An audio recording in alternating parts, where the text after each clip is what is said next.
Friends, मैं रीना आप सबों के लिए एक शादी का गीत लेकर के आई हूँ जो लड़की के शादी में गाया जाता है। तो मेरा ये गीत आप सबों को अच्छा लगे तो मेरे चैनल को लाइक शेयर एंड सब्सक्राइब करें और मुझे कमेंट करके बताएं कि मेरा ये गीत कैसा लगा आप लोगों को। तो चलिए आइए सुनते हैं। मालियानी तेलावा काटोरा वानिया भटन रे माई काटोरा वानिया भटन रे माई हाथावाया मटानी जी दुल्हा रे मुहा वाया मटानी रे माई अरे मुहा वाया मटानी रे माई पीठिया मोटाही के बेरिया ढारेला नैना लोरवा रे माई ढारेला नैना लोरवा रे माई किया माना पारे जी सुहावा रे मम्मी पापा के राजा रे माई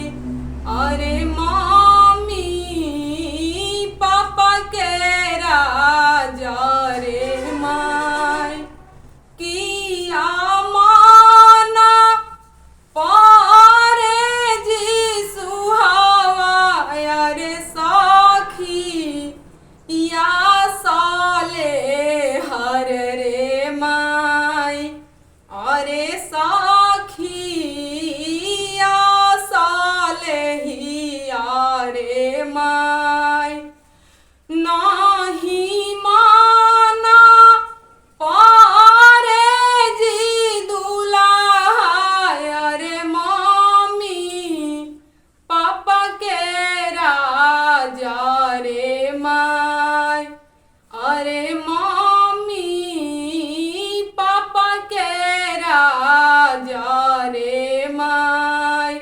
नाही माना पारे जी दुल्हा रे साखी या सहेलिया रे माई अरे साखी या साले हर रे माई एक माना पारे जी दुल्हा रे बड़ा का भाइया रे माई अरे छोटा का भाइया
माय।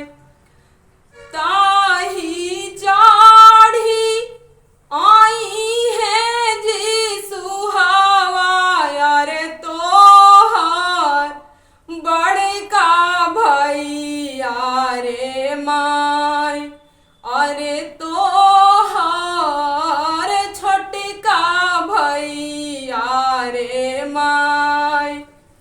राउर मोटर गाड़िया जी दूल्हा अरे रौरे घरे बाढ़ो रे माय, अरे रौरे घरे बाढ़ो रे माय। हमारा बड़ का हो भैया पाए दले चली आई है रे माय, पाए दले चली आई है रे माय।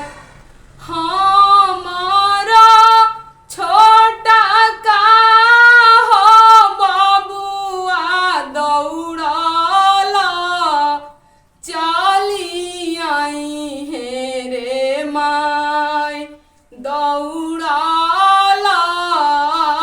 चली आई है रे माय, पैदले चली आई है रे माय, पैदले चली आई है रे माय। तो दोस्तों कैसा लगा मेरा यह शादी का गीत?